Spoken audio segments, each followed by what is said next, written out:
to introduce a leader who is unwavering in his commitment to defend our democracy and ensure the ballot prevails. The President of the United States of America, Joe Biden.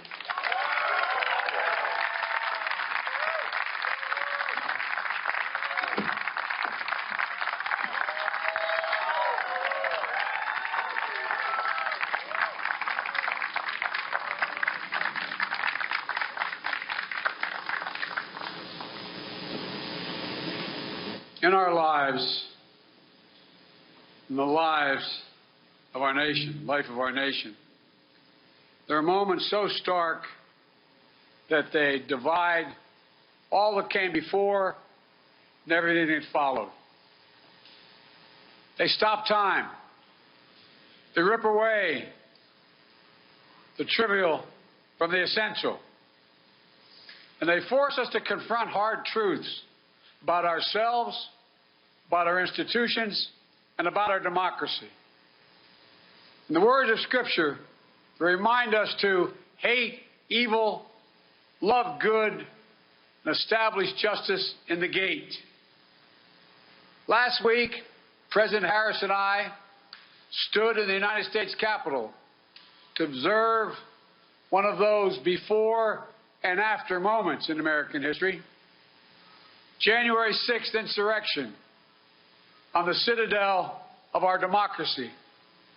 Today, we come to Atlanta, the cradle of civil rights, to make clear what must come after that dreadful day when a dagger was literally held at the throat of American democracy. We stand on the grounds to connect Clark Atlanta University, Morehouse College, near Spelman College, the home of generations of advocates, activists, educators, and preachers. Young people, just like the students here, who have done so much to build a better America. We visited the sacred Ebenezer Baptist Church and paused to pray at the crypt of Dr. and Mrs. King and spend time with their family. And here in the district, as was pointed out, represented and reflected the life of beloved friend John Lewis. In their lifetimes, time stopped when a bomb blew up the 16th Street Baptist Church in Birmingham and murdered 4 little girls.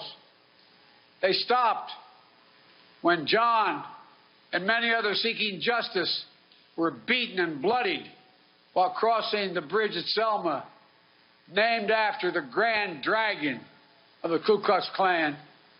They stopped. Time stopped. They forced the country to confront the hard truths and to act to keep the promise of America alive, the promise that holds that we're all created equal, but more importantly, deserve to be treated equally. And from those moments of darkness and despair came light and hope. Democrats, Republicans, and Independents worked to pass the historic Civil Rights Act and the voting rights legislation. And each successive generation continued that ongoing work. But then, the violent mob of January 6, 2021, empowered and encouraged by a defeated former president, sought to win through violence what he had lost at the ballot box, to impose the will of the mob, to overturn a free and fair election, and for the first time in American history, to stop the peaceful transfer of power. They failed. They failed. But democracy's victory was not certain, nor is democracy's future. That's why we're here today, to stand against the forces in America that value power over principle, forces that attempted a coup against the legally expressed will of the American people by sowing doubt, inventing charges of fraud, and seeking to steal the 2020 election from the people. They want chaos to reign.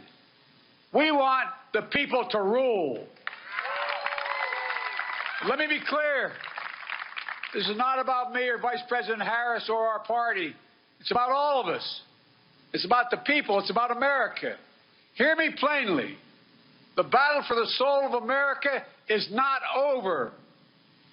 We must stand strong and stand together to make sure January 6th marks not the end of democracy, but the beginning of a renaissance of our democracy. You know, for the right to vote and to have that vote counted is democracy's threshold liberty. Without it, nothing is possible. But with it, anything is possible. But while the denial of fair and free elections is undemocratic, it is not unprecedented. Black Americans were denied full citizenship voting rights until 1965. Women were denied the right to vote just 100 years ago. The United States Supreme Court in recent years has weakened the Voting Rights Act. And now, the defeated former president and his supporters used the big lie about the 2020 election to fuel torrent and torment and anti-voting laws. New laws designed to suppress your vote, to subvert our elections. Here in Georgia, for years, you've done the hard work of democracy, registering voters, educating voters, getting voters to the polls. You've built a broad coalition of voters, black, white, Latino, Asian American, urban, suburban, rural, working class and middle class, and it's worked. You've changed the state by bringing more people legally to the polls. That's how you won the historic elections for Senator Raphael Warnock and Senator John Ossoff. You did it the right way, the democratic way. And what's been the reaction of Republicans in Georgia? Choose the wrong way, the undemocratic way. To them, too many people voting in a democracy is a problem. So they're putting up obstacles. For example, voting by mail is a safe and convenient way to get more people to vote. So they're making it harder for you to vote by mail. The same way, I might add, in the 2020 election, President Trump voted from behind the desk in the White House in Florida, dropping your ballots off to secure drop boxes. It's safe, it's convenient, and you get more people to vote. So they're limiting the number of drop boxes and the hours you can use them. Taking away the options has a predictable effect. Longer lines at the polls. Lines that can last for hours. You've seen it with your own eyes. People get tired. They get hungry. When the Bible teaches us to feed the hungry and give water to the thirsty, the new Georgia law actually makes it illegal. Think of this. I mean, it's 2020. And now 22 going into that election. It makes it illegal to bring your neighbors, your fellow voters, food or water while they wait in line to vote. What in the heck are we talking about? I mean, think about it. That's not America. That's what it looks like when they suppress the right to vote. And here's how they plan to subvert the election. The Georgia Republican Party, the state legislature, has now given itself the power to make it easier for partisan actors, their cronies, to remove local election officials. Think about that. What happened the last election? The former president and allies pursued, threatened, and intimidated state and local election officials. Election workers, ordinary citizens, were subject to death threats, menacing phone calls, people stalking them in their homes. Remember what the defeated former president said to the highest-ranking election official, a Republican in this state? He said, quote, "I just want to find 11,780 votes." Pray God. He didn't say that part. He didn't say count the votes. He said find votes that he needed to win. He failed because of the courageous officials, Democrats, Republicans, who did their duty and upheld the law.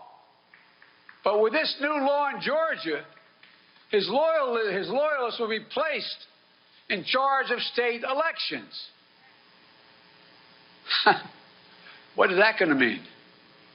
Well, the chances for chaos and subversion are even greater, as partisans seek the results they want, no matter what the voters have said, no matter what the count. The votes of nearly 5 million Georgians will be up for grabs if that law holds. It's not just here in Georgia. Last year alone, 19 states not proposed but enacted 34 laws attacking voting rights. There were nearly 400 additional bills Republican members of state legislatures tried to pass. And now, Republican legislators in several states have already announced plans to escalate the onslaught this year. Their end game? To turn the will of the voters into a mere suggestion, something states can respect or ignore. Jim Crow 2.0 is about two insidious things: voter suppression and election subversion. It's no longer about who gets to vote. It's about making it harder to vote. It's about who gets to count the vote and whether your vote counts at all. It's not hyperbole. This is a fact. Look, this matters to all of us. The goal of the former president and his allies is to disenfranchise anyone who votes against them. Simple as that. The facts won't matter. Your vote won't matter. They'll just decide what they want and then do it. That's the kind of power you see in totalitarian states, not in democracies. We must be vigilant, and the world is watching. I know the majority of the world leaders, the good and the bad ones, adversaries and allies alike. They're watching American democracy and seeing whether we can meet this moment. And that's not hyperbole. When I showed up at the G7 with 7 other world leaders, there were a total of 9 present. Vice President Harris and I have spent our careers doing this work. I said, America's back. And the response was, for how long? For how long?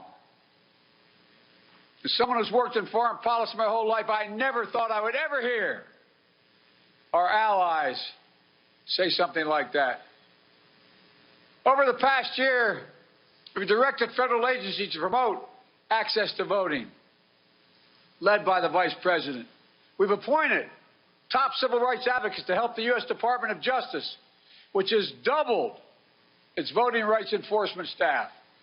And today, we call on Congress to get done what history will judge. Pass the Freedom to Vote Act. Pass it now, which will prevent voter suppression. So that here in Georgia, there's full access to voting by mail. There are enough drop boxes during enough hours so that you can bring food and water as well to people waiting in line. The Freedom to Vote Act takes on election subversion to protect nonpartisan electors, officials who doing their job from intimidation and interference. It would get dark money out of politics, create fair district maps, and ending partisan gerrymandering.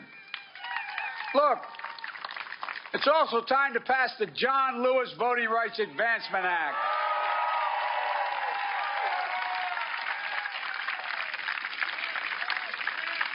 I've been having these quiet conversations with the members of Congress for the last 2 months. I'm tired of being quiet. Folks, it'll restore the strength of the Voting Rights Act of '65, the one President Johnson signed after John Lewis was beaten, nearly killed on Bloody Sunday, only to have the Supreme Court weaken it multiple times over the past decade, restoring the Voting Rights Act would mean the Justice Department can stop discriminatory laws before they go into effect. Before they go into effect. The Vice President and I have supported voting rights bills since day one of this administration, but each and every time, Senate Republicans have blocked the way. Republicans oppose even debating the issue. You hear me? I've been around the Senate a long time. I was Vice President for 8 years. I've never seen a circumstance where not one single Republican has a voice that's ready to speak for justice now. When I was a senator, including when I headed up the Judiciary Committee, I helped reauthorize the Voting Act 3 times. We held hearings, we debated, we voted. Was able to extend the Voting Rights Act for 25 years. In 2006, the Voting Rights Act passed 390 to 33 in the House of Representatives and 98 to 0 in the Senate, with votes from 16 current sitting Republicans in this United States Senate. 16 of them voted to extend it.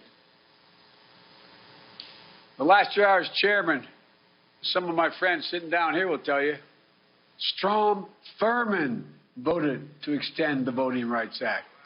Strom Thurmond. You can say that again. Wow. You have no idea how darn hard I worked on that one. But folks, then it was signed into law the last time by President George W. Bush. You know, when we get voting rights extended in 1980, as I said, even Thurmond supported it. Think about that. The man who led the longest one of the longest filibusters in history in the United States Senate, 1957, against the Voting Rights Act.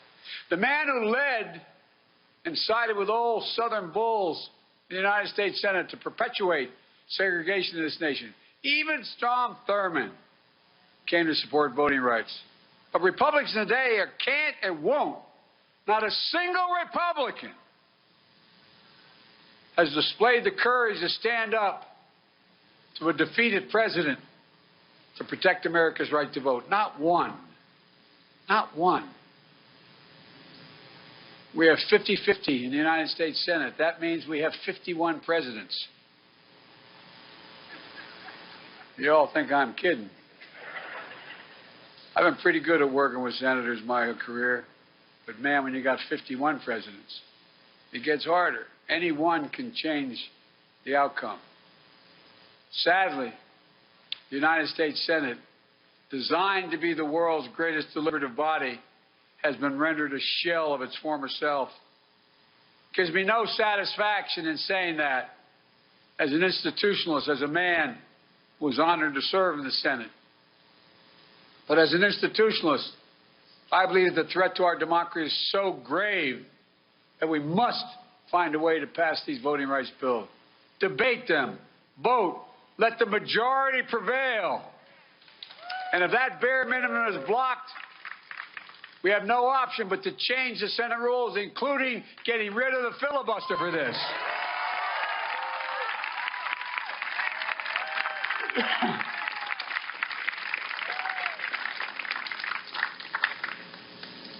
You know,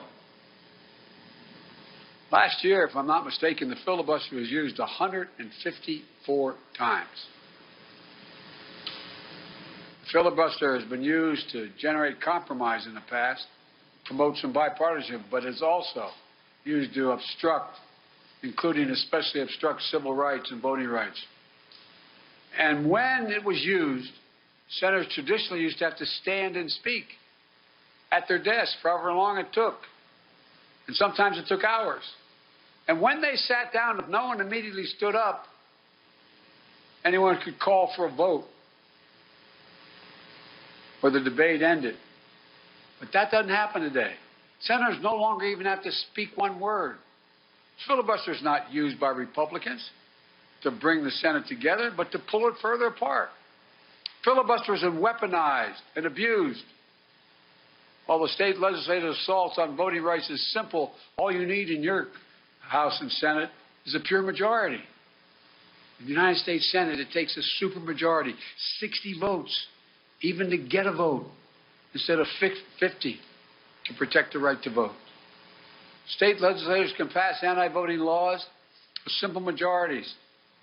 If they can do that, then the United States Senate should be able to protect voting rights by a simple majority. Today, I'm making it clear, to protect our democracy, I support changing the Senate rules, whichever way they need to be changed to prevent a minority of senators from blocking action on voting rights. When it comes to protecting majority rule in America, the majority should rule in the United States Senate. I make this announcement with careful deliberation, recognizing the fundamental right to vote is a right from which all other rights flow. And I make it with an appeal to my Republican colleagues, to those Republicans who believe in the rule of law, restore the bipartisan tradition of voting rights.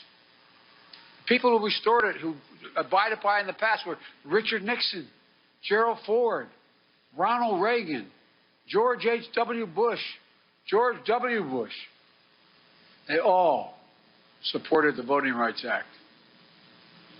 Don't let the Republican Party morph into something else. Restore the institution of the Senate the way it was designed to be. Senate rules were just changed to raise the debt ceiling so we wouldn't renege on our debt for the first time in our history, prevent an economic crisis. That was done by a simple majority. As Senator Warnock said a few weeks ago in a powerful speech, if we change the rules to protect the full faith and credit of the United States, we should be able to change the rules to protect the heart and soul of our democracy. He was right. In the days that followed John Lewis's death, there was an outpouring of praise and support across the political spectrum. But as we stand here today, it isn't enough just to praise his memory. We must translate eulogy into action. We need to follow John Lewis's footsteps. We need to support the bill in his name. Just a few days ago, we talked about, up in the Congress, in the White House, the event coming up shortly to celebrate Dr. King's birthday. And Americans of all stripes will praise him for the content of his character. But as Dr. King's family said before, it's not enough to praise their father. They even said, on this holiday, don't celebrate his birthday unless you're willing to support what he lived for and what he died for. The next few days, when these bills come to a vote, will mark a turning point in this nation's history. We will choose. The issue is, will we choose democracy over autocracy, light over shadows, justice over injustice? I know where I stand. I will not yield. I will not flinch. I will defend the right to vote, our democracy against all enemies, foreign and, yes, domestic. And the question is, where will the institution of the United States Senate stand? Every senator, Democrat, Republican, and Independent, will have to declare where they stand, not just for the moment, but for the ages. Will you stand against voter suppression? Yes or no? That's the question they'll answer. Will you stand against election subversion? Yes or no? Will you stand for democracy? Yes or no? There's one thing every senator, every American should remember. History has never been kind to those who've sided with voter suppression over voters' rights. And it'll even be less kind for those who side with election subversion. So I ask every elected official in America, how do you want to be remembered? At consequential moments in history, they present a choice. Do you want to be on the side of Dr. King or George Wallace? Do you want to be on the side of John Lewis or Bull Connor? Do you want to be on the side of Abraham Lincoln or Jefferson Davis? This is the moment to decide, to defend our elections, to defend our democracy. And if you do that, you will not be alone. That's because the struggle to protect voting rights has never been born by one group alone. We saw freedom riders of every race, leaders of every faith marching arm in arm, and yes, Democrats and Republicans in Congress of the United States and in the presidency. I did not live the struggles of Douglas, Tubman, King, Lewis, Goodman, Cheney, Swerner, countless others, known and unknown. I did not walk in the shoes of generations of students who walked these grounds, but I walked other grounds because I'm so damn old I was there as well.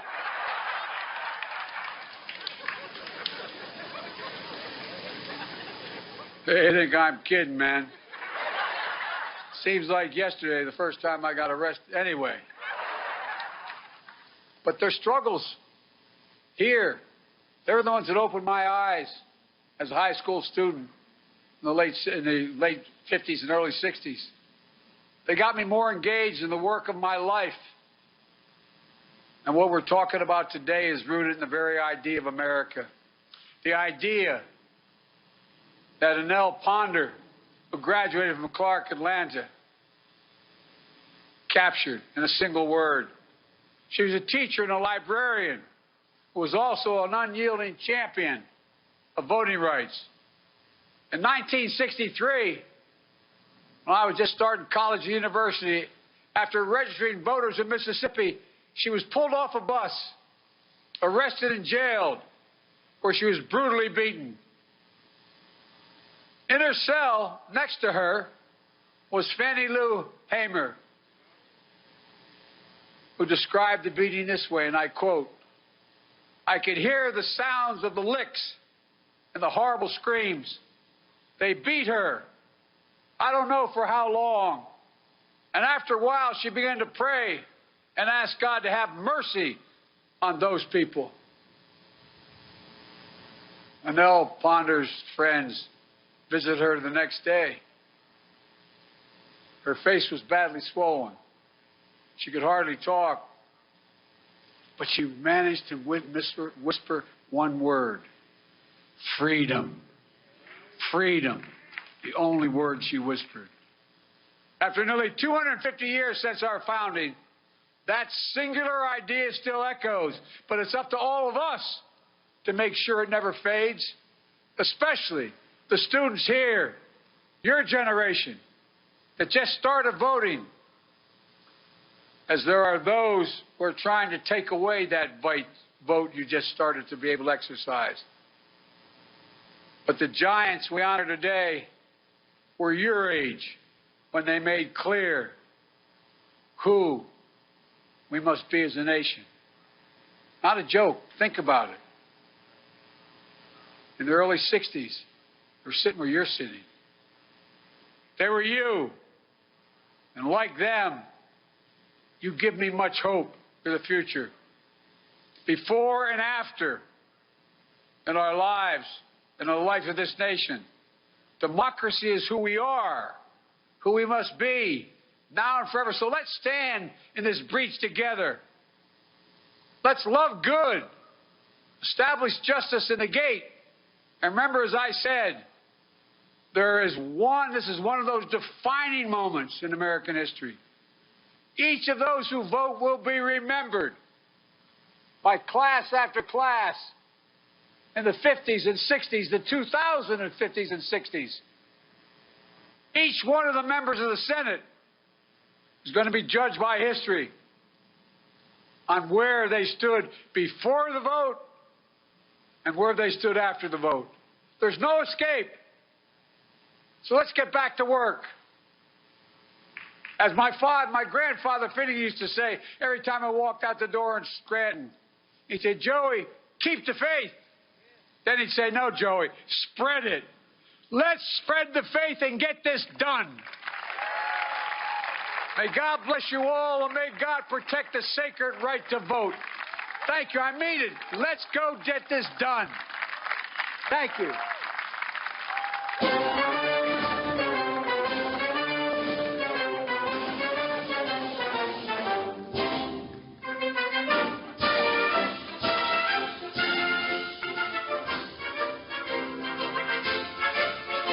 A fiery President Joe Biden.